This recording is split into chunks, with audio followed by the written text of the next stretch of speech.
Bienvenue à ce second webinaire nomadique qui sera consacré à la télémédecine en EHPAD et en établissement médico-social. Bien sûr, merci aux auditeurs présents et à ceux qui prendront le temps d'écouter en rediffusion. Ce webinaire sera diffusé assez rapidement après le direct. Bien sûr, un grand merci. Je suis Emmanuel Barra, déjà directeur médical adjoint de Nomadic. Un grand merci à nos trois intervenants que je vais vous présenter par ordre de prise de parole. Nous avons le plaisir tout d'abord d'accueillir le docteur Maxime Jonchier de l'équipe du professeur Olivier Mimose du CHU de Poitiers. Bonsoir Maxime. Bonsoir. Le docteur Maxime Jonchier donc, est responsable des urgences du CHU de Poitiers. Il est surtout connu pour ses travaux concernant la télérégulation d'urgence en EHPAD et ses bénéfices sur la prise en charge du patient. Il nous parlera de l'expérience après 4 ans de mise en place du CHU de Poitiers et de ses premiers bénéfices démontrés en gériatrie pour améliorer les filières de prise en charge des personnes âgées institutionnalisées. Merci de nous consacrer, docteur Jonchier, un peu de temps dans un contexte un peu délicat en ce moment dans les services d'urgence. Nous accueillerons également Madame Joanne Kane. Bonsoir Madame Kane. Madame Joanne Kane est une infirmière diplômée d'État de l'Université de Southampton en Angleterre. Elle a une licence de maïeutique et également une licence professionnelle de spécialisée dans la gestion des établissements sanitaires, sociaux et médico-sociaux. Elle est actuellement IDEC, c'est-à-dire infirmière coordinatrice au sein de l'EHPAD de la Puy à Saint-Pierre-de-Maillé dans la Vienne. Madame Ken a également une bonne expérience de l'urgence puisqu'elle a été pendant 8 ans guidée volontaire chez les sapeurs-pompiers.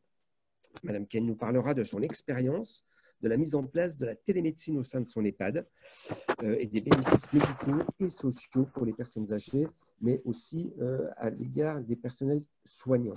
Merci Madame Ken d'avoir accepté de nous parler de votre expérience. Enfin, c'est avec plaisir que nous accueillerons Madame Céline Bigeot. Bonsoir Madame Bigeot.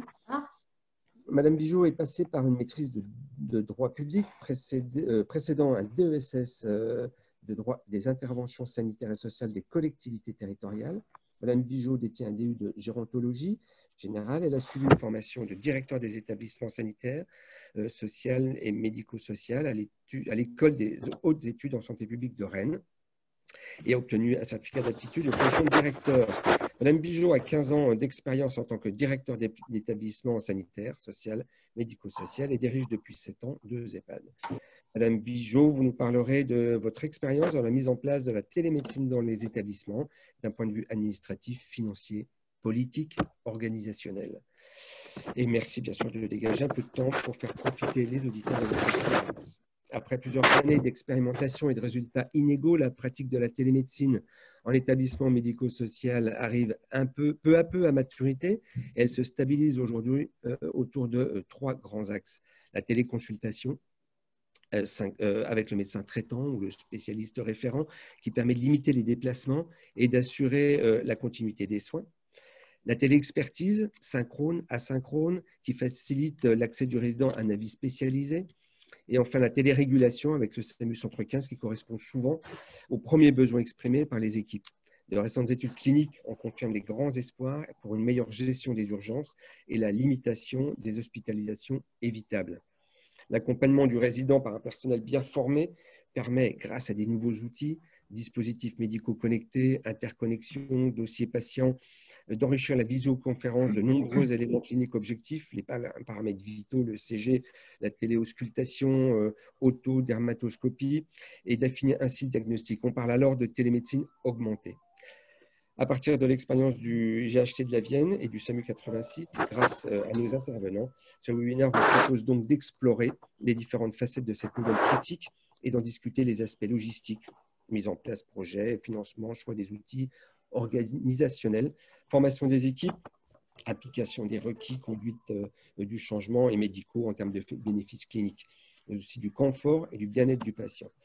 Juste un petit rappel sur le webinaire, pas de questions orales en direct, d'accord, les questions via l'onglet spécifique dans un petit chat en bas à droite. Possibilité, si pas de réponse directe par manque de temps, d'avoir des réponses en différé et des questions et réponses, des interventions après chacune des interventions. Une dizaine de minutes. Nous allons donc laisser la parole au docteur Jonchier. Merci encore à vous. Juste un petit point logistique, Emmanuel. Tu as un micro très sensible, donc si tu bouges tes feuilles, ça s'entend énormément. Donc voilà, voilà. Ça devrait être réglé pour les auditeurs. Voilà, Maxime, à vous l'honneur. Merci. Alors, je vais lancer ma présentation, si ça marche. Diapo, et ça devrait marcher. Ça va marcher. Ça va marcher, en effet. Bonjour à tous. Donc, je me représente rapidement, docteur Jean-Chi Maxime. Je suis responsable médical des urgences du CHU de Poitiers, département de la Vienne.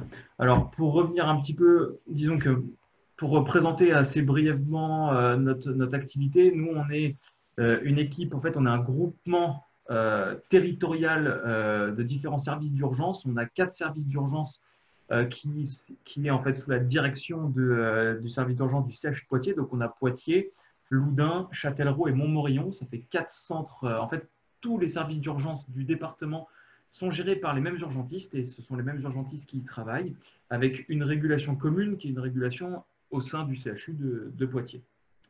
On est quand même un assez gros centre. Hein. On fait sur ces 4 centres hospitaliers différents, on fait à peu près 90 000 passages.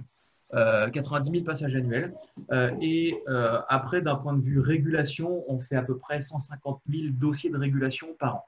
Donc, ce qui en fait quand même un assez gros centre.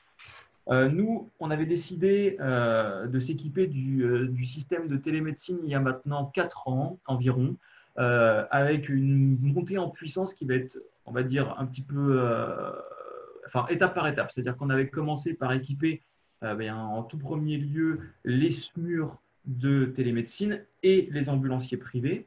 Il y avait tout un intérêt avec les ambulanciers privés, ce que je ne détaillerai pas aujourd'hui. J'avais déjà fait la dernière fois, mais ce que je ne détaillerai pas aujourd'hui. Mais en gros, les ambulanciers, ils ont aussi de quoi faire des photos, de quoi faire des vidéos, de quoi faire un électrocardiogramme. Et en fait, l'intérêt, c'était justement de pouvoir les envoyer sur des situations d'urgence, telle une douleur thoracique qui était un petit peu douteuse, pour justement aller nous faire un premier bilan, aller nous faire un premier rapport pour justement éviter d'envoyer une équipe de SMUR quand elle n'était pas nécessaire. Surtout que des équipes de SMUR, on n'en est pas, c'est un peu comme tous les départements, on n'en est pas très riche. Donc voilà comment est-ce qu'on avait commencé, donc par les ambulanciers privés. Et puis en fait, au fur et à mesure, on s'est rendu compte que ce système il était très pratique. Et donc nous, on l'a utilisé, du coup, on a implémenté ça dans plusieurs types d'effecteurs. Donc il y a les parcs d'attractions comme le Futuroscope qu'on a chez nous, il y a le Center Park, il y a également le centre pénitentiaire, parce qu'on a un gros centre pénitentiaire qui fait à peu près 750 détenus. Et surtout, les plus intéressants, c'était, à mon sens, hein, c'était quand même la mise en place en fait dans les établissements d'hébergement pour les personnes âgées dépendantes. C'était vraiment l'endroit en fait où c'était le plus logique. Alors, vous allez me dire pourquoi, on va revenir sur ça, mais c'est que concrètement, quand on est dans ces établissements-là, le personnel qui y est pas forcément un personnel formé. En tout cas, il n'est pas formé à faire de la médecine d'urgence comme les urgentistes et notamment comme les urgentistes qui sont à la régulation. C'est-à-dire qu'il y a beaucoup de situations qui sont reconnues comme étant des urgences vraies, il y a beaucoup de situations qui sont reconnues comme étant des urgences ressenties, mais que ce soit pour l'urgentiste ou pour le personnel paramédical qui se retrouve dans ces établissements, en fait, l'urgence ne va pas être la même. Et donc, du coup, la mise en place dans ces établissements-là, en fait, il y avait tout un intérêt parce que le bilan était plus objectif. En tout cas, on le pensait plus objectif. Je reviendrai sur ça un peu plus tard. Différents champs d'application qui vont pouvoir être utilisés pour justement ce qui est de la télémédecine. On me dit qu'on ne voit pas ma présentation. Ça ne marche pas? Ouais, Maxime, je viens de le couper, ça ne s'est pas lancé, donc si vous pouvez la relancer. Alors, je relance tout de suite. Tac. Partager. C'est bon? Ouais, voilà, c'est très bon. Excusez-moi, bon, on n'a pas raté grand-chose, hein. On a raté juste celle où je dis bonjour. Donc, concrètement, j'en étais au champ d'application. Donc, voilà, c'était celle-là. Les champs d'application sont multiples. Hein. Je ne sais pas si vous connaissez tous un petit peu le dispositif. Alors, le dispositif, il est assez simple. Hein. C'est un bilan qui va être un bilan paramédical qui peut être plus ou moins complet en fait, en fonction des besoins et en fonction de l'utilisateur. Il peut y avoir en fait, de quoi faire des photos, de quoi faire des vidéos, de quoi faire un électrocardiogramme. Et en fait, vous imaginez bien que du coup, les champs d'application, ils sont multiples. que ce soit en traumatologie, en cardiologie, c'est ce que je disais avec les ambulanciers, pour la filière dépendance avec les patients des établissements pour personnes âgées, et aussi pour les régulations difficiles, parce qu'on verra, il y a un petit module supplémentaire qui est la visioconférence. Et la visioconférence, je reviendrai un petit peu dessus après, parce que pour nous, c'est assez nouveau. Je reviendrai dessus en toute fin, mais vous verrez que c'est assez sympa, on peut voir pas mal de choses. Mais on est bien d'accord, docteur Jonchier, que c'est toujours à la demande du régulateur SAMU. C'est le régulateur qui décide toujours, c'est jamais le patient qui décide, même si on l'utilise maintenant depuis, depuis presque 6 mois, je dirais, même si depuis presque 6 mois maintenant, les patients en fait, ont l'habitude d'appeler le 15 et disent la dernière fois, on m'a mis en vidéo, pourquoi là vous ne voulez pas faire pareil? Parce que là, on estime qu'il n'y avait pas besoin. Mais du coup, c'est assez marrant de voir que ça prend bien dans la population. Hein, et finalement, c'est quelque chose d'assez confortable, mais je reviendrai dessus un peu après. Mais oui, en effet, c'est toujours sur décision médicale et c'est lui qui décide si oui ou non il y a un intérêt à mettre en place cette visioconférence. Donc, je vais revenir sur la filière dépendance parce que c'est un petit peu l'objet du webinaire de ce jour. Là. Et donc, justement, les établissements pour les personnes âgées dépendantes. Donc, en fait, initialement, donc nous, on s'était équipé à la régulation de tablettes pour les équipes de SMUR. Et puis, finalement, il y a quelques établissements qui, eux, sont équipés de leur propre chef. Hein, Madame Bigot pourra nous le confirmer, mais qui sont équipés de leur propre chef avec un financement qui était un financement de ces établissements. Donc, en fait, concrètement, ça a été mis en place initialement dans 6 EHPAD de la Vienne. Alors, pas toutes en même temps, pas toutes formées en même temps, mais mise en place en tout cas pour l'étude qu'on avait réalisée, c'est-à-dire l'étude qu'on a réalisée l'année dernière, justement pour voir s'il y avait un impact sur en fait, le devenir des patients dans ces établissements. Il y avait 6 EHPAD équipés et qui ont toutes été formés. On reviendra dessus. Logiciel de télémédecine, donc du coup la tablette qui était couplée au logiciel patient. Donc en fonction des établissements, ce n'était pas les mêmes logiciels. Hein, il y a Titan, il y a NetSoin, il me semble, et j'en passe probablement. Il doit y avoir EasySoin, quelque chose comme ça.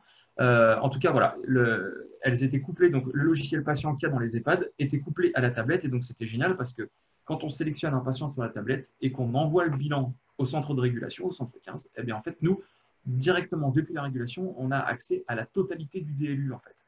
Donc on a tout.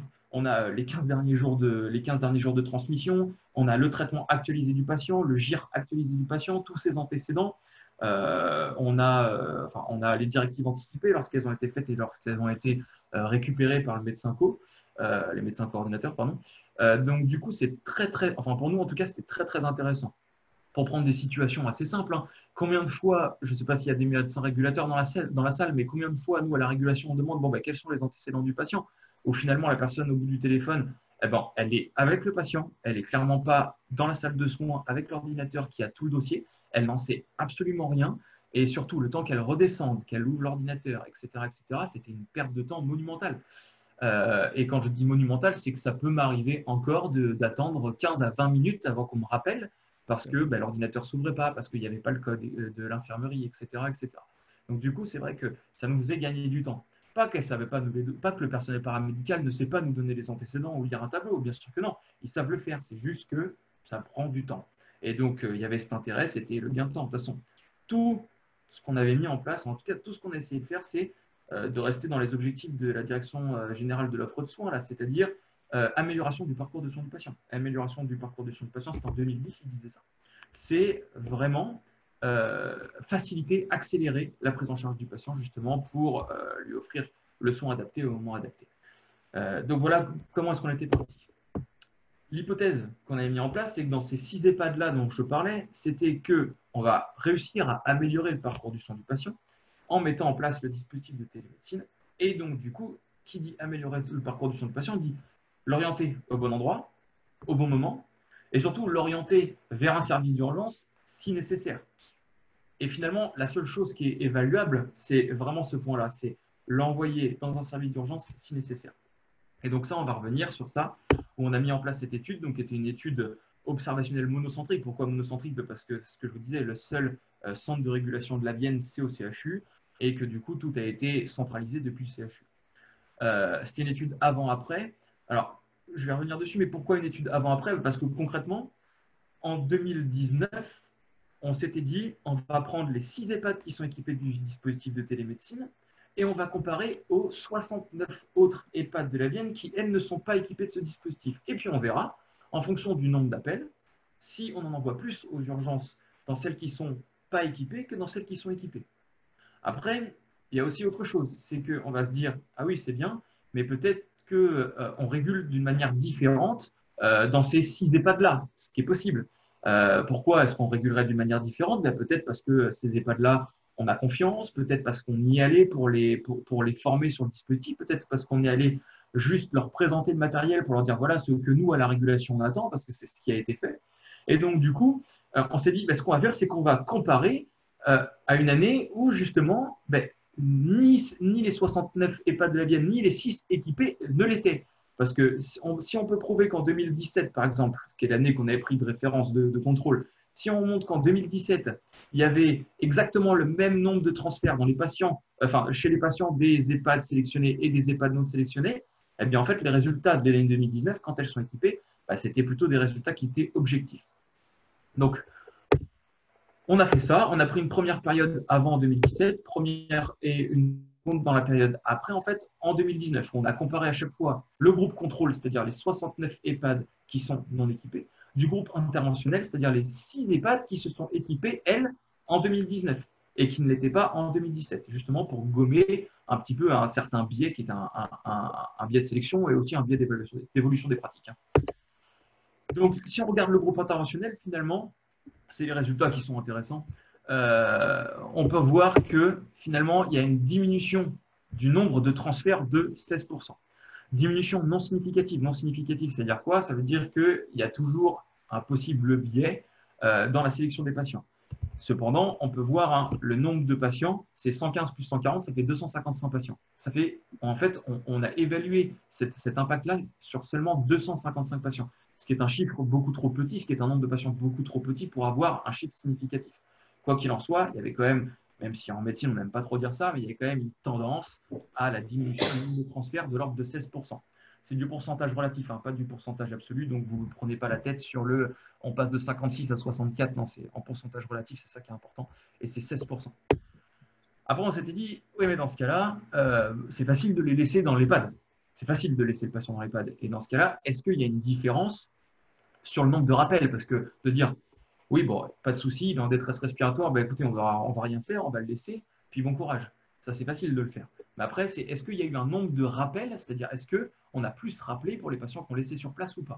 Et puis finalement, en fait, ce qu'on peut voir, c'est qu'il y a une diminution de 50, il y a une augmentation du nombre de rappels, c'est la petite case en rouge là, le nombre de rappels, 13 rappels contre 5 rappels, mais c'est un chiffre qui n'est pas significatif. On peut voir le petit p, il est supérieur à 0,00, enfin 0,05, c'est-à-dire que ce n'est pas significatif. Je suis désolé, je ne vois pas parce que j'ai toutes vos petites têtes, donc je ne vois pas bien mon petit p, mais bon, bref, quoi qu'il en soit, ce n'est pas significatif. Donc en fait, le nombre de rappels, il n'y en avait pas plus. Ensuite, le devenir du patient, c'est ça qui est important. Augmentation du nombre de retours à domicile après les transferts. C'est-à-dire que dans les EHPAD qui étaient équipés, eh bien, en fait, il y avait plus, dans les patients qu'on fait venir aux urgences, il y a plus de patients qu'on renvoie à l'EHPAD. Alors, vous allez me dire, ah oui, c'est bizarre, parce qu'on aurait tendance à croire que si on le fait venir à l'hôpital, c'est parce qu'il y a une indication à ce qu'il soit hospitalisé. Eh bien, en fait, finalement, ce chiffre-là va nous montrer tout l'inverse, c'est que finalement, le patient, oui, il y avait un critère pour le voir aux urgences, il y avait un critère pour faire une évaluation aux urgences. Et finalement, pourquoi est-ce qu'on le renvoie plus dans l'EHPAD? Eh bien, moi, je pense, et c'est l'avis de mes collègues, c'est parce qu'en fait, on fait plus confiance. Pas qu'on fait plus confiance parce qu'ils savent mieux faire dans ces EHPAD-là, non, parce que c'est absolument pas le cas.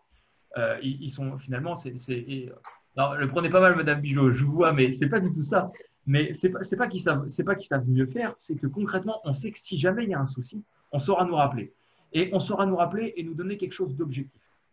Je le rappelle, le dispositif, il permet de faire un bilan paramédical qui est adapté à l'effecteur qui le prend. C'est-à-dire que si dans l'EHPAD, la nuit, j'ai une infirmière, je vais pouvoir orienter ma tablette pour que justement le bilan qu'elle me fournisse, ce soit un bilan peut-être un peu plus complet, avec peut-être plus de données médicales.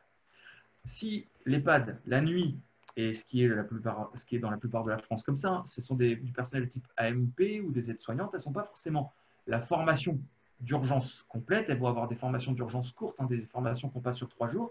Et donc, du coup, venir expliquer une situation d'urgence à un médecin qui est derrière le téléphone et qui ne vous voit pas, c'est très compliqué.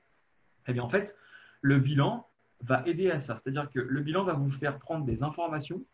Disons, qu'est-ce qui vous tue en premier, quoi? Donc, en premier, ben, ça va être la neuro. Le patient, il a quel niveau de vigilance? Est-ce qu'il est conscient? Est-ce qu'il n'est pas conscient? Ensuite, ça va être le respi. Est-ce que le patient, il respire bien ou pas? Quelle est sa fréquence respiratoire? Quelle est sa saturation? Est-ce que le patient est cyanosé ou pas? Et en fait, c'est très simple. Il y a juste des petites croix à cocher ou alors un chiffre à rentrer. Et encore, le chiffre, il n'est même pas forcément rentré parce que maintenant, le dispositif, il est connecté en Bluetooth et il se rentre automatiquement. Il doit être interconnecté. Oui. Et exactement, c'est connecté. Et donc, du coup, c'est vrai qu'on s'était dit, il y a quand même un gros avantage et ça permet, en fait, pour nous d'avoir un bilan qui est un peu plus objectif, pas qu'on traite des chiffres, hein, loin de là, mais du coup, ça permet de traduire un petit peu ce que la personne sur place ressent avec le patient. On a tous eu le patient en détresse respire, on dit, ouais, mais il respire mal. Ça veut dire quoi? Il respire mal. Moi, au téléphone, j'en sais rien, je ne comprends pas. Et bien, en fait, avec ça, c'est un bon traducteur. On va dire ça comme ça. C'est un excellent traducteur entre le personnel de l'EHPAD et puis moi à la régulation. Donc, là où je veux en venir, c'est qu'après transfert, il y a plus de retour à domicile, disons de retour dans les structures, parce qu'en fait, on fait confiance. Parce que si besoin, on sait qu'ils nous rappelleront et on sait qu'on aura quelque chose d'utile, en tout cas, qu'on passera moins à côté. Et je pense que ça, c'est important. Dernière chose, c'était finalement la rapidité de prise de décision. C'est facile de dire je vous envoie une ambulance. En fait, souvent, on creusait beaucoup, c'est-à-dire expliquez-moi un petit peu ce qui se passe, ouais, mais c'est quoi ces antécédents, c'est ce que je disais tout à l'heure, allez me chercher le dossier, parce que si je n'ai pas le dossier, ça ne sert à rien, je ne vais pas pouvoir vous aider, etc. En fait, là, on voit que finalement, dans la période avant et dans la période après, on gagne 4 minutes quand même, avec un petit écart type de 5 minutes, donc c'est quand même vraiment pas mal. Ça accélère la prise en charge du patient et ça fait partie toujours des objectifs de la DGOS avec l'amélioration du parcours de soins du patient. Vous allez me dire, c'est bien beau, mais qu'est-ce que font les autres EHPAD? Eh bien, finalement, les autres EHPAD, le groupe contrôle, là, j'avais un petit N qui était vachement plus, c'est-à-dire un effectif, un nombre de dossiers qui était plus important, mais forcément 69 et pas de 36, ça va plus vite. Et donc là, en fait, on voyait que finalement, il y avait une diminution du nombre de transferts, mais qui est que de 4%, quand dans les EHPAD équipés, il est de 16%. Les deux, c'est du pourcentage relatif, hein, ce n'est pas du pourcentage absolu. Donc, c'est vraiment 4% contre 16%. Là non plus, ce n'est pas significatif. Mais là, bon, c'est plutôt logique. Hein. Il n'y a pas de raison qu'avant et après, les pratiques aient complètement changé. On régule de la même façon en 2017 qu'en 2019, même s'il y a un petit peu moins de transferts, finalement, enfin en tout cas de transferts vers un service d'urgence, ça ressemble à peu près à la même chose. Donc, ce n'est pas illogique. Le nombre de rappels, vous voyez, hein, les chiffres sont similaires. Il y a autant de rappels dans un cas que dans l'autre, en avant et en après. Le nombre de retours à domicile, finalement, il y a une augmentation du nombre de retours à domicile après les transferts.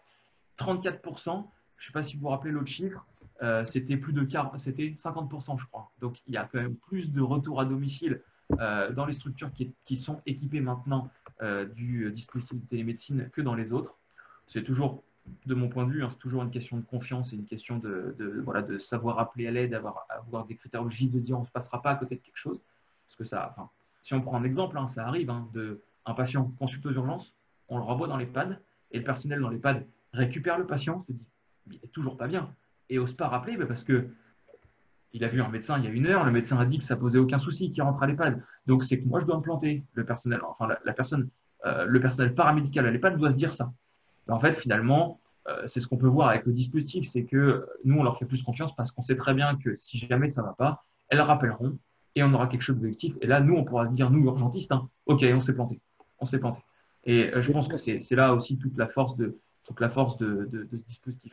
Et vous ne pensez pas qu'il y a le dispositif, mais il y a aussi toute la formation qui a pu accompagner et qui a su créer des liens entre le personnel et le personnel également du SAMU et les médecins régulateurs?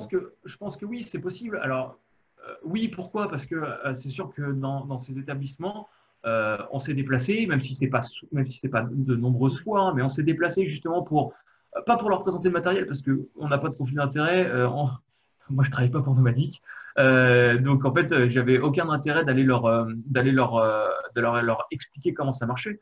Moi, je suis allé leur montrer ce que moi, j'attendais à la régulation, c'est-à-dire qu'est-ce que je veux en régulation pour justement pouvoir les aider. Moi, je n'ai pas besoin qu'on me fasse un bilan archi complet, je n'ai pas besoin qu'on me fasse quelque chose qui tape dans les coins. Non, j'avais besoin de tel critère que je suis allé leur expliquer directement en leur disant, voilà, moi j'ai besoin de ça, ça ne vous fait pas perdre de temps, on essaye ensemble. On avait fait des faux dossiers ensemble justement pour leur montrer que c'était pas si chronophage. Et finalement, peut-être que ça a aidé parce qu'en effet, si on met une tête sur un visage, quand on appelle après le 15, il y a une certaine, comment dire, une certaine retenue, en tout cas une certaine peur qui fait que elle disparaît. Enfin, en tout cas, de mettre une tête dessus, ça enlève un certain stress. Donc peut-être que ça a joué, mais probablement pas que. Probablement pas que. Je pense que on va dire que c'est multifactoriel. Un ensemble. Exactement, un ensemble. La diminution de la durée entre l'appel et l'envoi d'un vecteur. Vous avez vu que de l'autre côté, on était aux alentours de 24 minutes, je crois. Là, on est à 26 et en période après, on était à 19 et là, on est à 24. Hein. Il y a une diminution, mais qui est vraiment, là, dans le groupe contrôle, il y a une diminution de la durée entre l'appel et l'envoi d'un vecteur, mais qui est vraiment moindre par rapport aux EHPAD qui sont équipés. Finalement, vous allez me dire, c'est très intéressant de comparer les EHPAD équipés avant-après, les EHPAD non équipés avant-après, mais pourquoi vous ne comparez pas les EHPAD équipés des EHPAD non équipés? En fait, pour la simple et bonne raison que pour pouvoir les comparer, et je reviendrai un peu après dessus, mais pour pouvoir les comparer, il faut pouvoir prouver que ces EHPAD, elles ont exactement la même population, avec exactement le même encadrement, c'est-à-dire le personnel. Est-ce que dans cet EHPAD-là, j'ai des infirmières? Est-ce que j'ai que des aides-soignantes? Est-ce que la nuit, dans cet EHPAD-là, j'ai des infirmières ou que des aides-soignantes? Concrètement, en fait, c'était vraiment ça qui était important. Et donc, du coup, comme je n'ai pas pu le prouver encore, mais je vais le prouver sur l'étude d'après, eh bien, concrètement, j'ai fait juste le chiffre là, j'ai fait juste ce petit calcul-là, et là, clairement, on peut… excusez-moi, Voilà, on peut le voir. Là, il y a une diminution de l'ordre de 25% et le petit p à 0,04, ça veut dire que c'est significatif. C'est-à-dire que j'ai vraiment une différence entre les EHPAD équipés et les EHPAD non équipés. C'est un chiffre que vous attendiez? Pardon? C'est un chiffre que vous attendiez? C'est un chiffre qu'on espérait, pas qu'on attendait, qu'on espérait. Et en tout cas, ça met bien en évidence l'intérêt du dispositif. On me presse un peu par le temps, je me dépêche, je finis très rapidement. Après, ça va vite. Hein. J'ai juste 2 slides à présenter et après, c'est des trucs un peu plus rigolos, ça va très vite. Mais concrètement, ça, c'était important. Pour le groupe interventionnel, c'était la répartition des appels. On peut voir dans la courbe avant, donc dans le groupe, ça, c'est les EHPAD qui n'étaient pas équipés en 2017. Donc, dans la partie avant, il y a un pic d'appels à 8 h et à 20 h. Ça, c'est quoi? C'est la prise de poste et la fin de poste de l'infirmière. Et ça, c'est quoi? Ça, c'est le personnel de nuit qui n'a pas forcément vu l'urgence ou qui n'a pas forcément osé appeler, c'est l'infirmière qui récupère. Et ou l'infirmière qui va s'en aller et qui dit « Attention, j'appelle la régulation pour dire que j'ai un patient grave ou que j'ai un patient qui peut partir un peu en cacahuète dans la nuit. » Eh bien, en fait, depuis qu'on a mis en place ce dispositif, il y a vraiment cette facilitation de la communication. On peut voir qu'il y a une linéarisation des appels, c'est-à-dire que plus personne n'a peur de nous appeler. On nous appelle autant la journée que la nuit. En même temps, il y a autant d'urgence la journée que la nuit, on est tous d'accord. Mais on nous appelle autant. Donc, c'est vraiment montrer l'intérêt du dispositif qui fait vraiment office de traducteur entre les médecins de la régulation et le personnel des établissements. Le groupe contrôle, il y a toujours ces 2 pics. Donc, ça, c'est toutes les EHPAD qui sont non équipées. Il y a toujours ces 2 pics-là. Donc, pour elles, on n'a pas résolu le problème. Donc, voilà, ça, c'était vraiment quelque chose d'intéressant. Le second travail, on n'y reviendra pas. Et c'est là où je vais en venir et je fais très vite. Régulation difficile, beaucoup de choses très intéressantes. Utilisation de la visioconférence, c'est vraiment, je veux insister là-dessus. Nous, le médecin régulateur décide depuis la régulation d'envoyer un lien sur le téléphone d'un usager ou d'une personne en EHPAD, hein, parce que ça arrive. Ça lui envoie un lien sur son téléphone, il clique sur le lien et en fait, nous, on prend possession en gros de l'appareil photo. Ça nous permet de voir énormément de situations et surtout d'énormément de situations qui sont difficiles. Plein de champs d'application. Traumatologie, les détresses respiratoires. Moi, je suis un urgentiste. Hein. Quand je rentre dans un box aux urgences, il me faut 3 secondes pour savoir si le patient est en détresse respiratoire, s'il va falloir l'hospitaliser ou pas. Et en fait, rien que ça suffit à modifier notre prise en charge. C'est-à-dire que le patient, il suffit que je le vois un peu en vidéo, je sais s'il est grave ou pas, je sais s'il faut que je le vois ou pas. Et donc ça, c'est un gain de temps monstrueux. AVP, situation exceptionnelle. Je l'ai déjà fait, moi, sur accident de la voie publique, 4 impliqués, 4 véhicules impliqués. Alors, 4 véhicules impliqués, c'est quoi? C'est de la tôle froissée ou est-ce que ça a vraiment cassé, quoi? Et donc, du coup, là, ça permet de voir et de surtout envoyer les moyens adéquats. C'est-à-dire, est-ce qu'il faut des incarcérés? Est-ce que j'ai besoin des pompiers? Combien d'ambulances il me faut? Est-ce que j'ai besoin d'un SMUR? Combien d'équipes de SMUR? Et ça, c'est très intéressant. Pour imager un petit peu, juste rapidement, des petites situations. Donc ça, c'est une petite situation qui était sympa. C'est, j'avoue, hein, je l'ai récupéré d'un centre hospitalier périphérique à Montmorillon. On m'appelle pour me dire, bah, il y a une dame, elle a des asticots sur son pied. Et là, tu essayes de savoir, tu te dis, mais son pied, est-ce qu'il est pourri ou pas? Et on te dit, ah oui, mais je ne sais pas, mais il y a des asticots, je ne sais pas quoi faire. Moi, j'avais besoin de le voir juste pour voir si je pouvais faire quelque chose. En gros, entre les orteils, il y a quelques petits asticots.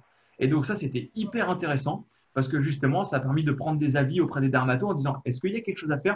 Moi, je ne suis pas un expert en asticots, ni en dermato d'ailleurs. Est-ce qu'il y a quelque chose à faire de particulier sur cette plaie, enfin, en tout cas, sur cette jambe, etc. Ça a permis de modifier la prise en charge sans devoir transférer ce patient qui était dans un centre périphérique. Très intéressant.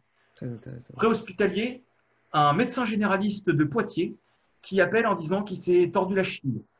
Médecin généraliste, il ne veut surtout pas embêter, mais il se rend bien compte qu'il ne peut plus marcher. Mais il ne veut pas embêter, mais il ne sait pas quoi faire. Bon, bah, concrètement, on prend possession de son téléphone portable, on prend une photo, et voilà ce que ça donne. Fracture luxation de la cheville. Donc forcément, l'orientation du patient n'est pas la même. Et surtout, autant un trauma de cheville, ambulance ou pas ambulance, une simple entorse, je pense qu'il peut se débrouiller en tout cas avec sa femme. Autant une fracture luxation de la cheville comme celle-là, je pense qu'il vaut mieux avoir un SMUR pour aller la réduire. Et donc, du coup, c'est vraiment pour imager le fait que ça modifie la prise en charge. Il m'en reste deux. Celle-ci, un monsieur qui s'est fait mordre par son chien. Il appelle pour dire « je me suis fait mordre par mon chien ». Et il se trouve dans une région, dans le sud de Vienne, le sud-est de la Vienne, vraiment au contact de la Haute-Vienne, et il appelle. À la régulation, c'est très compliqué de savoir quoi faire. C'est-à-dire, ce patient s'est fait mordre par un chien. Est-ce qu'il peut voir un urgentiste? Est-ce qu'il peut aller dans un centre périphérique? Est-ce qu'il peut aller voir un médecin généraliste tout court? Ou est-ce qu'il y a des choses organisées? Pour la petite histoire, ce monsieur s'est fait opérer le lendemain matin à Bordeaux. Donc vraiment, là où je veux en venir, c'est que ça a modifié la prise en charge du patient parce que ça a modifié le lieu de prise en charge. C'est-à-dire qu'on l'aurait envoyé dans notre centre de proximité, on n'aurait rien pu faire. Et bien là, en fait, on a pu organiser tout depuis la régulation du SAMU vers le chirurgien maxillofacial de Bordeaux. Et donc, du coup, le patient, lui, il est resté chez lui et le lendemain, il était attendu à Bordeaux. Ça fait une économie de coûts, mais monstrueuse. Et pour finir, bon, je l'avais déjà mis la dernière fois, mais j'aime bien cette petite image. C'était une petite mamie qui était tombée chez elle. Elle avait fait une chute et puis bon, elle s'était fait un petit peu mal à la paupière. C'est son petit-fils qui appelle en disant bah voilà, elle s'est fait mal à la paupière, mamie. Bon, je pense que c'est pas méchant, mais bon, ça saigne un peu.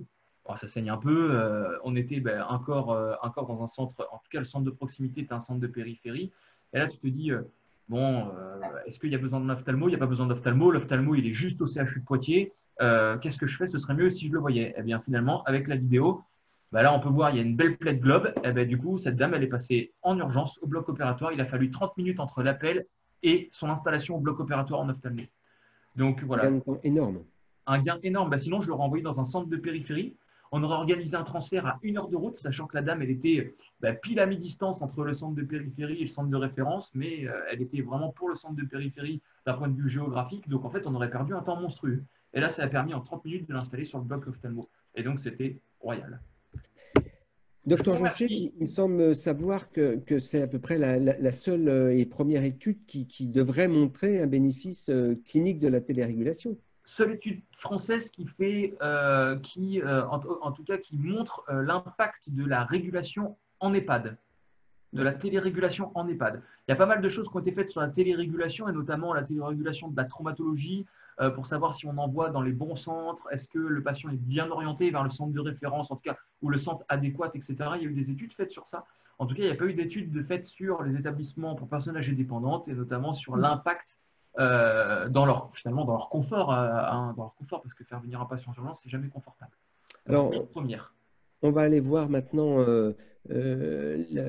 l'impact vu depuis les EHPAD. Merci beaucoup, docteur Jonchier. Avec plaisir. On a dépassé un peu sur les temps, mais vous êtes aussi passionnant, donc ce n'est pas un problème, d'accord? Et je sais que nos prochaines intervenantes vont être tout aussi passionnantes. Donc, on va donner la parole à Madame Kane, d'accord, qui va nous parler un peu de l'intérêt pour les patients et pour les équipes soignantes au sein des EHPAD. Je vous en prie, Madame Kane. Bonsoir. Je vais juste vous prévenir, j'ai un gros orage qui arrive. J'espère que ça ne va pas impacter sur le son. On s'adaptera, Madame Kane. Pas d'inquiétude. Alors, ce que je voulais vous dire, c'est plus ou moins ce qu'il a dit déjà Dr. Jonchier. On ressent les mêmes avantages ici en EHPAD. On a mis en place au mois de janvier Nomadic dans nos 3 maisons. Le personnel a été formé dans un premier temps au CHU, dans les réunions que Dr. Jonchier et Dr. Delili ont mis en place. Donc, c'était bien apprécié par le personnel déjà de visiter le CHU. Mais voilà, d'avoir les infos directes et de mettre un visage sur les voix qu'on entend de téléphone. On a vu le côté humain des médecins régulateurs. C'était très intéressant. Ils ont bien apprécié. Après, par la suite, nous, on a fait les formations internes pour tout le reste du personnel avant de mettre en place l'outil. Ce que nous, on a vu, c'est vraiment le personnel au tout début était très réticent sur le temps qu'elles allaient perdre à jouer avec la tablette. Elles ont dit, bah, il va falloir qu'on aille chercher le sac à dos, il va falloir qu'on se connecte sur la tablette, qu'on saisit toutes les infos, qu'on saisit tous les constants. On va perdre du temps. Mais finalement, on les a rassurés qu'en fait, ça, c'est ce que vous faites déjà. Vous descendez déjà chercher le dossier médical, vous descendez chercher le matériel. Après, vous êtes obligé de saisir ou écrire les constants avant d'appeler les 15. Donc, en fait, vous ne perdez pas de temps. C'est juste un autre moyen de constater et de noter. Donc, en utilisant beaucoup l'outil, même hors temps d'urgence, on a laissé le matériel à disposition. Tout le monde s'est habitué et finalement, elles ont bien vu qu'en fait, on ne perd pas de temps dessus. Au contraire. Le bilan, tant qu'il est présenté sur la tablette, ça guide le personnel dans les démarches à suivre en cas d'urgence. On sait quel constant il faut prendre, on sait voilà, quelles informations il faut aux médecins régulateurs avant de les contacter. Donc, on est sûr qu'on soit bien armé avec toutes les informations nécessaires avant qu'on ait en contact avec le médecin. Donc, ça, c'est très utile aussi. On est confiante qu'on a transmis toutes les infos nécessaires. On n'a pas oublié de dire que cette dame, elle est sous anticoagulant. Ou même pour le personnel qui ne connaissent pas les médicaments, elles ne sont pas censées savoir qu'est-ce que c'est un anticoagulant, qu'est-ce qu'il n'y est pas. J'envoie la liste, le médecin, il voit lui-même ce qu'elle a comme traitement. Il voit lui-même ce qu'on a comme antécédent. Ce n'est pas aux soignants de décider sur toute la liste des antécédents quel est le plus important, qu'est-ce qui est pertinent à cet appel. Le médecin, il voit, c'est lui qui décide. Donc, ça enlève énormément de responsabilité de la part du personnel dans l'EHPAD. Si c'est une infirmière, bon, elle a l'habitude, elle connaît cette responsabilité. Mais ce qu'on a ressenti par le pas des aides-soignantes ou le personnel de nuit qui ne sont même pas formés des fois, c'est qu'elles sont une responsabilité de vraiment faire comprendre aux médecins au bout du fil la gravité de la situation. Quand on dit que ce monsieur, il respire mal, il est vraiment pas bien, bah, des fois, elles ne trouvent pas les mots et les termes pour vraiment expliquer et décrire la gravité de la situation. Et elles ont peur qu'elles n'arrivent pas à faire comprendre aux médecins que c'est grave, qu'on ne prend pas au sérieux. Donc là aussi, on enlève cette responsabilité parce qu'on a la possibilité, comme elle a dit, Dr. Jonchier, d'envoyer un petit vidéo, un petit photo pour que le médecin voit lui-même la gravité de la situation. Donc ça enlève énormément de responsabilités de la part du personnel en EHPAD et ça, ils apprécient énormément. On a pu utiliser également la tablette en présence des médecins traitants. Donc, si par exemple, nous, on a appelé un médecin pour un problème assez urgent, le médecin lui-même peut utiliser la tablette pour justement faire un bilan, peut-être même faire un ECG à sa propre demande, pour voir lui-même ce qui se passe. Et après, c'est le médecin qui va appeler le médecin régulateur pour voir dans quel service il adresse son patient. Ça facilite aussi les échanges entre les médecins traitants et la régulation. Donc, même entre médecins, c'est très, très utile. On a utilisé aussi pour le personnel qui ont fait des malaises au travail. Donc, ils ne sont pas à l'abri non plus. Donc, on a la possibilité de créer un dossier pour un membre du personnel qui a besoin d'une intervention. Donc, ça, c'était fait également. Voilà. Donc, surtout, c'est la rassurance que ça apporte au personnel pour s'assurer que toute l'info a été transmise et que, voilà, ça enlève la responsabilité de s'assurer que la gravité de la situation a été bien transmise. Vous avez formé la totalité de vos personnels? Oui. D'accord. Sur combien de temps? Sur une période d'1 mois. On a fait les réunions, parce qu'on a 3 établissements, donc on a fait 3 réunions par site, 3 semaines de suite, pour que chacun avait la possibilité de venir à des sessions disponibles. Quelle réticence avez-vous pu trouver, hormis pardon, excusez-moi, hormis la problématique du temps perdu pour aller chercher le dossier dans le, enfin, etc. Est-ce que vous avez rencontré la peur de l'outil informatique? Est-ce que vous avez Oui, rencontré... oui, beaucoup, beaucoup. Déjà, l'établissement est informatisé depuis longtemps, donc notre logiciel de soins est sur l'ordi. On a aussi les tablettes qu'on utilise avec Titan. On est sur Titan, donc elles avaient déjà la connaissance du principe d'une tablette. Donc ça a aidé l'équipe de soins parce qu'elle valide déjà ses soins sur la tablette. La plupart, ils ont une tablette à la maison. Donc, de voir que ça fonctionne exactement de la même manière, c'était rassurant. Mais même ceux qui avaient peur et qui n'avaient pas beaucoup d'expérience, elles n'ont pas pris longtemps quand même pour s'adapter et s'habituer. D'accord.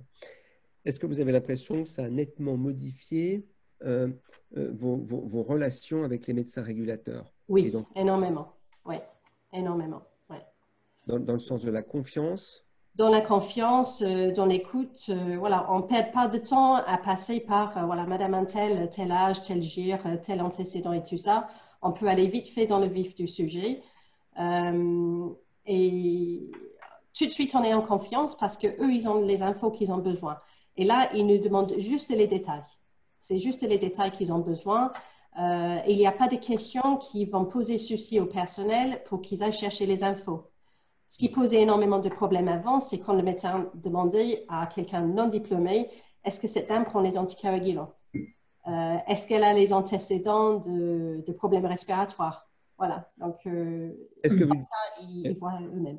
Est-ce que vous diriez donc en fait que ça a pu valoriser le travail de vos personnels? Oui. Elles le ressentent comme ça? Oui. Elles sont vraiment beaucoup plus d'utilité, beaucoup plus impliquées dans l'échange. D'accord. Vous faites aussi donc avec la télérégulation, mais je pense que est-ce que vous utilisez le système pour faire de la téléconsultation? Alors, on n'a pas eu beaucoup d'expérience avec les téléconsultations. Vous allez dire que j'ai de la chance et je pense que c'est vrai. Nos médecins traitants sont très présents. Donc, avec les médecins traitants, on n'a pas du tout besoin de téléconsultation parce que voilà, j'ai 2 médecins traitants dans le village, 2 autres dans le village à côté. Donc, on est riche. On n'a pas besoin pour les téléconsultations avec les médecins traitants. Et avec les centres hospitaliers, avec le Covid, vous savez qu'on a été beaucoup touchés ici. Notre projet de mise en place de téléconsultation, voilà, ça a mis un peu de retard. D'accord. Et donc, on a une question d'un auditeur, une auditrice. Avez-vous, pareil, développé la téléexpertise?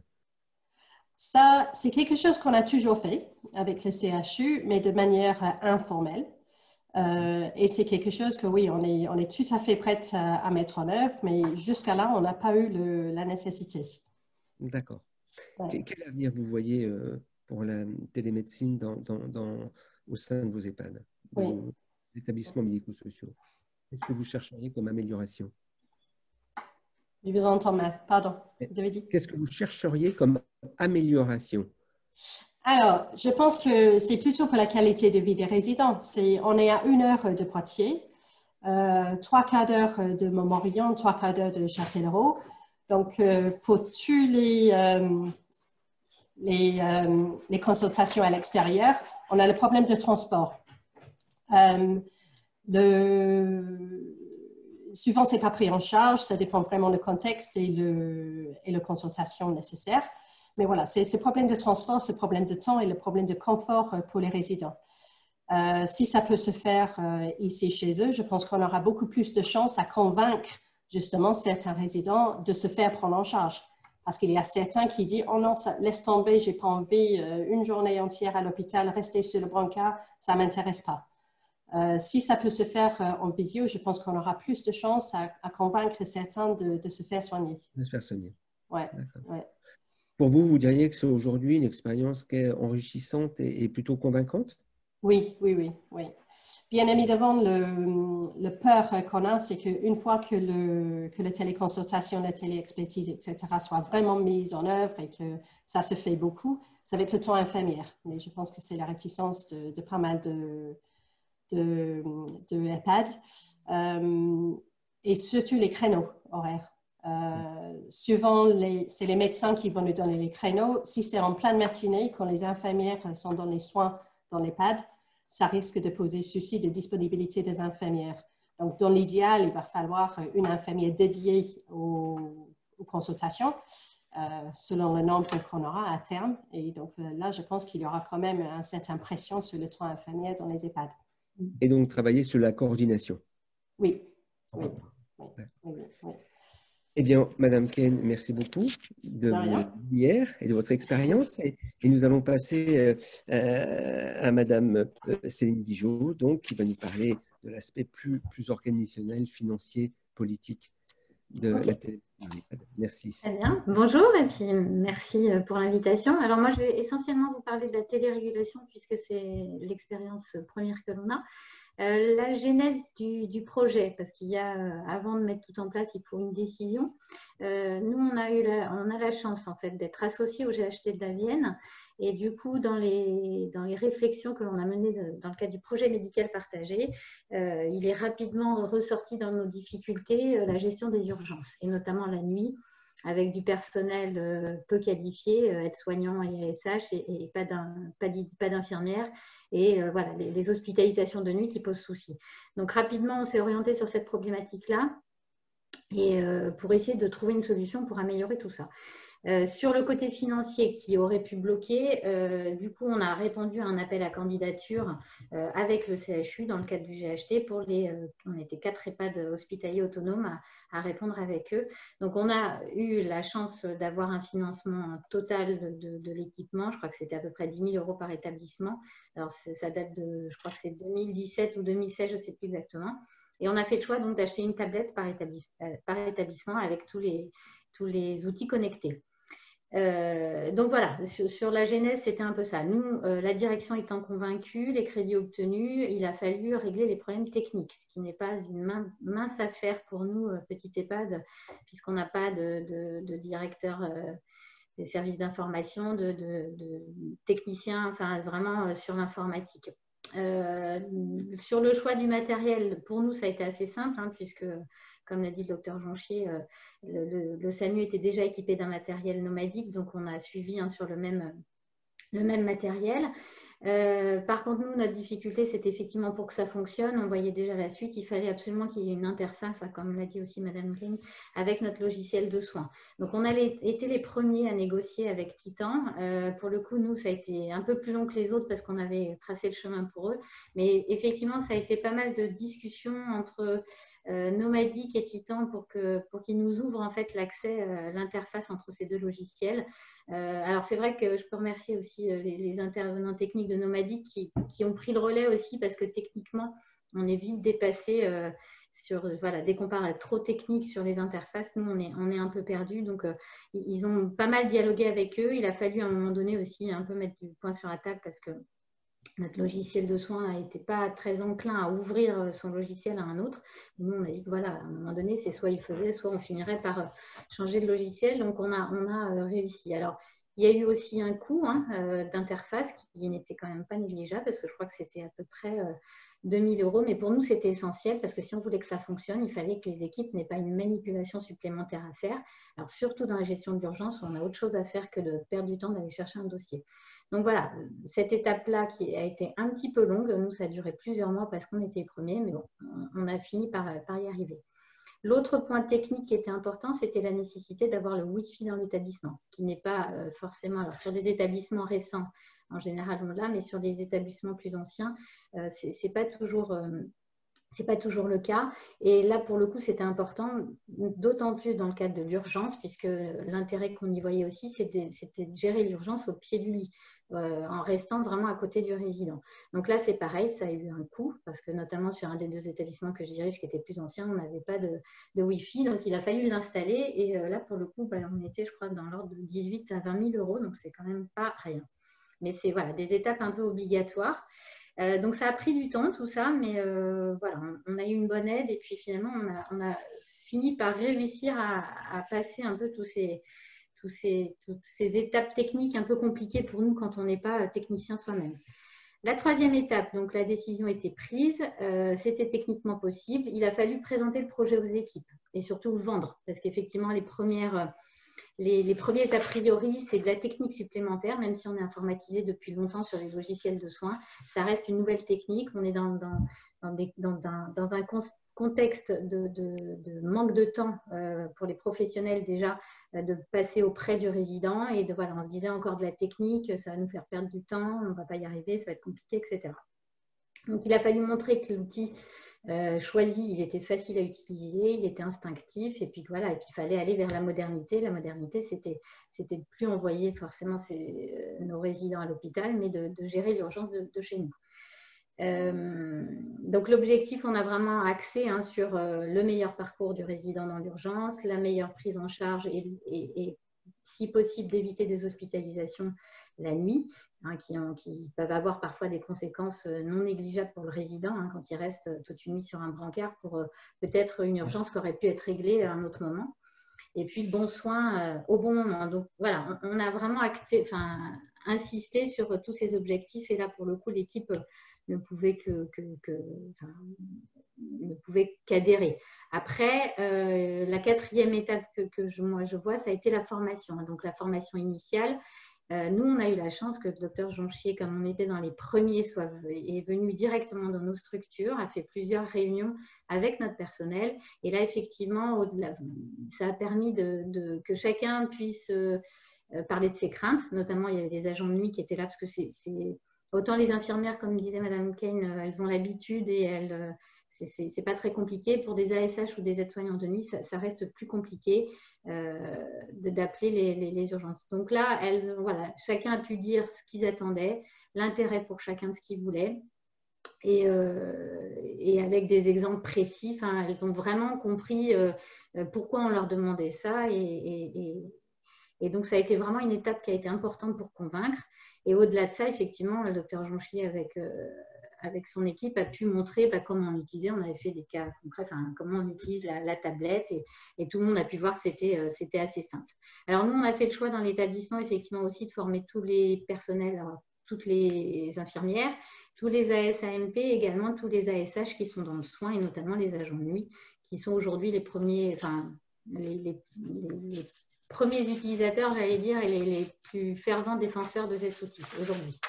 Donc, on a démarré. Oui, pardon. Vous parlez des agents de nuit. Pardon, vous pensez qu'ils avaient la crainte de mal faire, qu'ils avaient la crainte d'embêter, qu'ils avaient la crainte… Quelle était leur crainte exprimée? Leur crainte, c'était un outil supplémentaire et que dans l'urgence, déjà, c'est compliqué parce qu'elles ont des compétences en lien avec leur diplôme. Donc, être soignant, on n'est pas médecin ni infirmier. Et que pour le coup, on a déjà du mal à gérer. Il a fallu vraiment leur montrer l'intérêt, ce que ça leur apporterait dans la gestion d'urgence. Et puis, on a des ASH qui sont, si c'est des anciennes, des jeunes, j'allais dire, elles sont habituées à l'outil informatique, des plus anciennes, ça reste un peu plus compliqué. Donc, on a démarré à peu près, je crois, c'était fin d'année 2017, mais vraiment début 2018. On peut faire le retour, alors après 3 ans, à peu près. C'est un outil qui, pour nous, est devenu indispensable. Alors, je dirais surtout pour les équipes de nuit, parce que dès que ça ne fonctionne pas, j'en entends parler dès le lendemain, parce qu'elles ne veulent plus gérer l'urgence sans cet outil-là. Elles se sont rendues compte, comme on l'avait montré, que c'était facile d'utilisation, c'était instinctif et ce qui a permis vraiment de lever les craintes des débuts. C'est un outil qui rassure les équipes.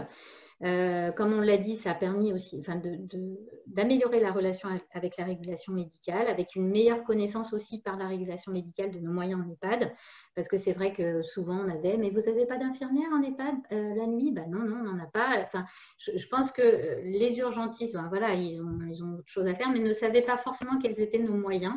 Alors, ça a suivi, on avait fait également avec l'ARS des formations sur l'urgence de nuit, notamment par le CHU aussi, qui a permis d'aller aux urgences, qu'eux viennent dans nos structures et qu'ils voient concrètement qui on avait la nuit et quel matériel on avait. Donc là, vraiment, la connaissance a fait que il y a moins de crainte aujourd'hui d'appli, parce qu'on avait des retours parfois, le médecin, il n'a pas compris, on s'est fait engueuler parce que pour lui, ce n'était pas une urgence. L'impression de pas d'être frustré en finissant l'appel. Alors que elles essayent de faire au mieux, mais avec les compétences qu'elles ont.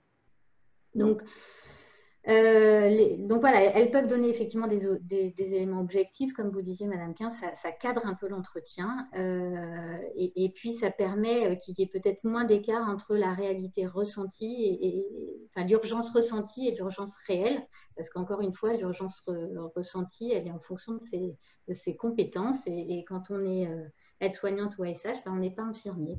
Donc, voilà, on peut avoir une mauvaise appréciation, mais là, pour le coup, le fait d'avoir, si c'est une plaie qui saigne beaucoup, mais d'avoir une photo, ça peut permettre au médecin de voir si vraiment il y a besoin d'un aller-retour à l'hôpital.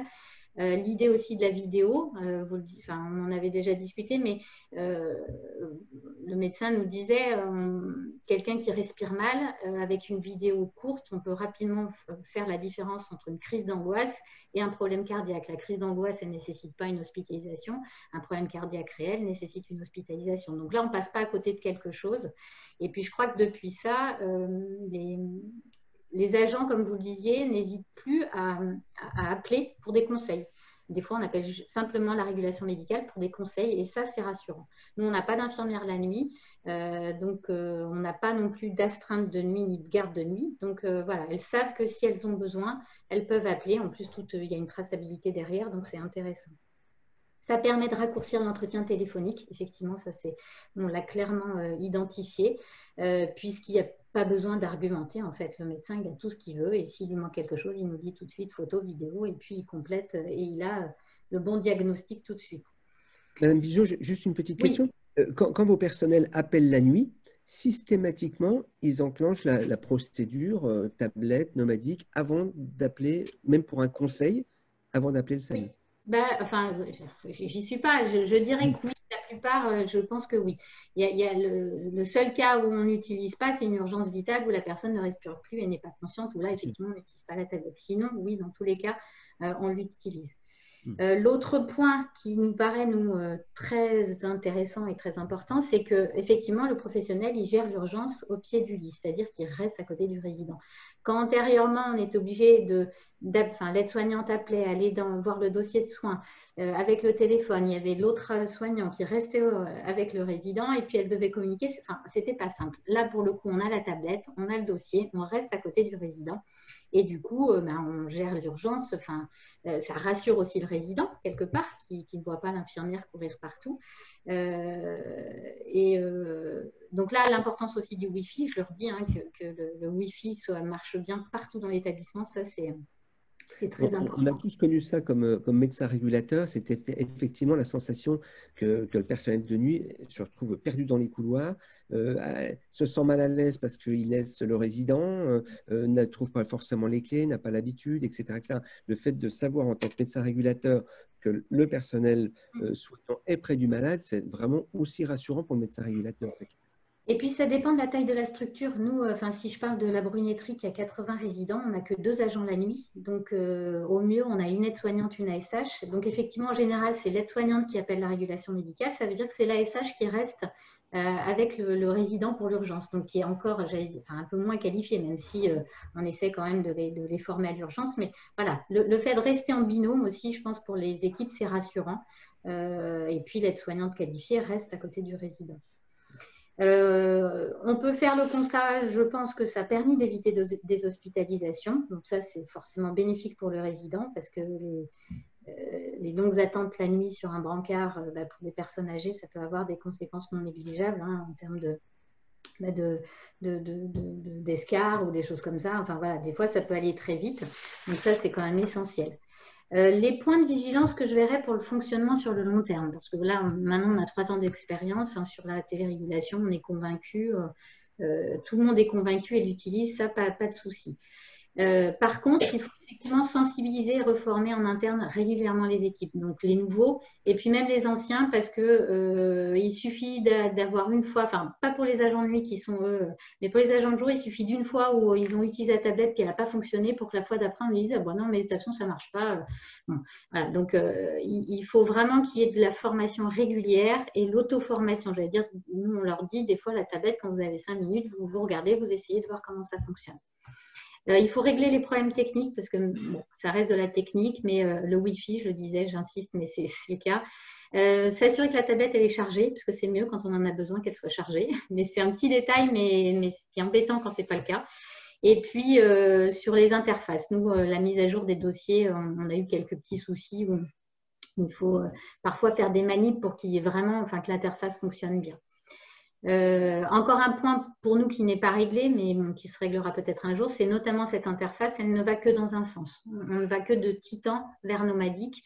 Mais nous, ce qui serait utile, c'est qu'une fois qu'on a fait notre bilan nomadique, ça puisse retourner dans notre dossier de soins, notamment pour que le médecin traitant ait toute l'information dans le dossier. Bon, ça, pour l'instant, on n'y arrive pas. Pour les développements futurs, notamment la téléconsultation, nous, on avait demandé, en fait, parce que donc, dans le cadre aussi du GHT, on poursuit nos projets dans le cadre de la téléconsultation, notamment sur des spécialités comme la cardio, la pneumo, enfin d'autres qui vont se développer, mais notamment la cardio en priorité.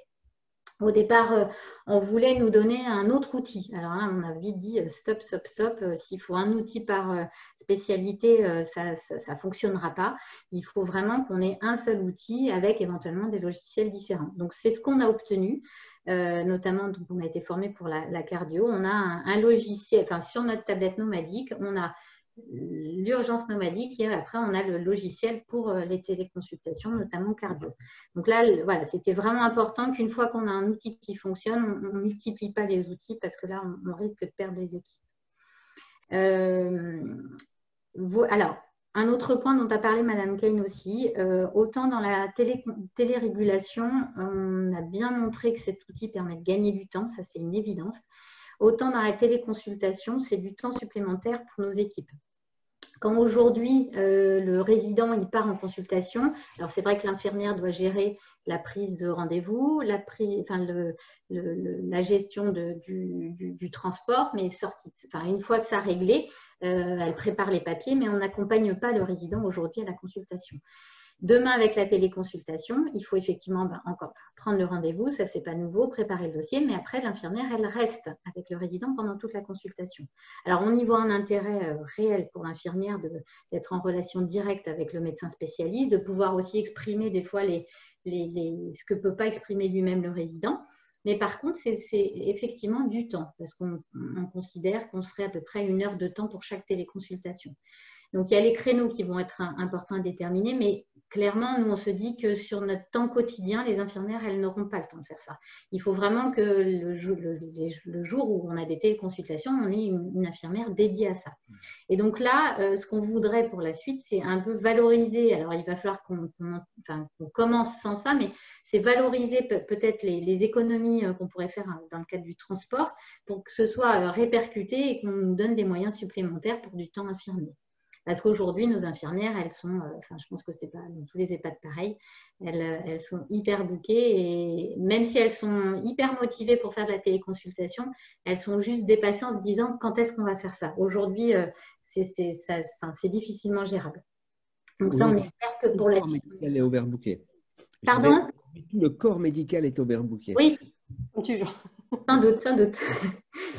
Voilà, le développement pour les médecins traitants, nous on n'y est pas encore, mais après c'est aussi une dynamique des médecins traitants, mais effectivement ça peut être intéressant, même si effectivement nous aussi les médecins, on arrive quand même, alors pour le coup sur Chauvigny-sur-Sèvre, on a une dizaine de médecins, enfin même 15 médecins sur chaque EHPAD, donc on n'a pas de difficulté d'avoir des médecins, mais pour le coup, pourquoi pas, ça pourrait être utile. Qu'est-ce que je voulais vous dire d'autre? Peut-être juste donner des chiffres, alors même si ça restera à confirmer et puis s'assurer qu'effectivement toutes nos urgences passent par la tablette ou ça parfois, voilà, il y a peut-être des choses qui nous échappent. Il faudra qu'on mette d'ailleurs en lien ce qu'on avait fait l'année dernière, nos chiffres avec les chiffres de la régulation médicale, mais pour un établissement de Chauvigny 134 lits, en 2019, on avait eu à peu près, identifié avec Nomadic 23 appels et on avait eu 8 hospitalisations, ce qui fait à peu près un ordre d'hospitalisation de 32%. Et sur 2020, là, on a fait, alors de janvier à juin, on est à peu près pareil à 18 appels et 6 hospices. On est à peu près, effectivement, à peu près à 33% d'hospitalisation. Et alors, on n'a pas fait les chiffres avant, mais il semble quand même qu'on était un peu au-dessus. Parce que plutôt de l'ordre de 50%. Voilà. Voilà, donc non, pour nous, c'est un vrai plus. Après, pour la suite, voilà, il va falloir aussi nous aider. Il n'y a pas que la technique, il va falloir du temps. On a une question intéressante d'un auditeur qui pose la question suivante. Pourquoi ne pas envisager de faire reposer la téléconsultation sur d'autres professionnels que les infirmières diplômées d'État? Parce qu'on est en lien direct avec le médecin spécialiste et que je pense que les aides-soignantes vont vite être dépassées dans les questionnements peut-être des médecins. Enfin, moi, il me semble que c'est plus à l'infirmière de gérer ça qu'à l'aide-soignante. Alors peut-être que ça dépendra des consultations. C'est vrai que si on parle de même pas, non, parce que la téléexpertise, j'allais dire, on a commencé à en faire, mais là c'est pareil, ça touche l'infirmière puisque c'est elle qui va gérer le pansement. Sur les téléconsultations, alors peut-être qu'il faudra voir effectivement en fonction de la spécialité que l'on a, quel professionnel. Il me semble quand même que dès qu'on est sur une spécialité technique, l'infirmière sera plus compétente à le faire. Après, peut-être qu'on pourra envisager aussi, ce qu'on disait, c'est d'associer des aides-soignants, notamment si on est sur des téléconsultations plus côté psychiatrique, où là, l'avis de l'aide-soignante peut être intéressant. Ce qu'on voit aussi, c'est que peut-être qu'on pourra associer aussi les familles qui avant accompagnaient le résident à la consultation au CHU, peut-être qu'ils viendront aussi faire la téléconsultation dans l'établissement. Bon, pas en temps de Covid, mais en temps normal, oui. Oui, comme ils le font, effectivement, Oui. quand ils vont chez leur médecin accompagnant leur père ou leur mère, voilà. médecin traitant, absolument. Absolument. Une question également, donc je crois que vous y avez déjà répondu en partie, à quel temps de travail supplémentaire pour ces nouvelles missions pour les infirmières, vous estimeriez dans vos établissements? Alors, au départ, tout dépend comment ça va monter en puissance, j'allais dire. L'objectif, c'est d'y aller. Enfin, je pense que le CHU et nous, on est partants. L'ARS, tout le monde nous pousse à y aller. Après, tout dépend comment ça va monter en puissance, effectivement. Nous, on a identifié dans un premier temps au moins 50%, mais voilà, tout dépend des spécialités, du nombre de spécialités que ça va concerner, du nombre de consultations. Si on est sur la téléexpertise play-cicatrisation, par exemple, ça reste à la marge. Donc on n'a pas besoin de beaucoup. Par contre, si c'est la cardio, ce qu'on dit aussi, c'est que parfois on a des personnes qui, comme c'est trop compliqué, qu'on ne peut pas les accompagner, ils renoncent aux soins. Là, pour le coup, en cardio, par exemple, ils vont pouvoir avoir leur consultation, en plus dans un délai beaucoup plus réduit, puisque pour la cardiologie, notamment, on nous annonce à partir de la prise de rendez-vous, un rendez-vous dans le mois. Aujourd'hui, si on appelle pour avoir un rendez-vous de cardio au CHU en dehors de ce dispositif-là, on n'est pas à un mois du tout. Donc, on va pouvoir accélérer la prise en soins et en plus peut-être éviter des renoncements aux soins parce qu'il faut aller à l'hôpital, parce que c'est compliqué. Voilà. Très bien. Eh bien, je vous remercie, Madame Bijoux. Je peux me permettre un petit commentaire? On va laisser la parole justement à Maxime pour nous apporter la conclusion. Non, j'avais un tout petit commentaire à faire et c'était très intéressant. C'était la question de M. Drapier. Là. Justement, pourquoi ne pas laisser ces consultations à un autre professionnel de santé que les infirmières? Je pense qu'il ne faut pas, enfin, de mon point de vue, je pense que tout ne peut pas être fait par quelqu'un d'autre que les infirmières. Notamment, on parlait des consultations de cardio. Je pense qu'il faut vraiment que ça soit une infirmière pour la simple et bonne raison que il faut aussi que le professionnel, le cardiologue qui est derrière son ordinateur ou sa tablette à lui, il faut aussi que sa consultation elle soit rentable. Il faut aller vite. L'avantage aussi, c'est de pouvoir aller vite et de pouvoir en faire beaucoup. Je pense que si on laisse ça à quelqu'un d'autre qui est moins formé, en tout cas au langage courant, au langage médical courant, etc., moi j'ai bien peur que ça prenne trop de temps les consultations et qu'on perde les professionnels, les effecteurs. Et qu'on perde le professionnel qui fait la consultation, qui se disent non, c'est trop compliqué à chaque fois, franchement, ils viendront en présentiel et puis point final, quoi. Et je pense que l'intérêt de cette téléconsultation aussi, c'est que ça peut aller vite et ça peut aller vite et je pense que c'est là où aussi on y gagne, il faut que ça soit donnant. Et puis elles sont en demande, les infirmières, elles sont vraiment en demande d'aller au bout des choses, parce que c'est elles aussi qui, côté médical, connaissent le mieux. C'est ce qu'on évoquait tout à l'heure, c'est une valorisation aussi de leur métier. Ah oui, clairement. J'ai envie de dire que je pense que les aides-soignantes auront peut-être encore moins de temps que les infirmières. Donc, elles n'ont pas rien à faire non plus. Mais peut-être pour tout ce qui est psychiatrie, pourquoi pas impliquer la psychologue. Donc, ça peut se faire aussi. Oui. Ok.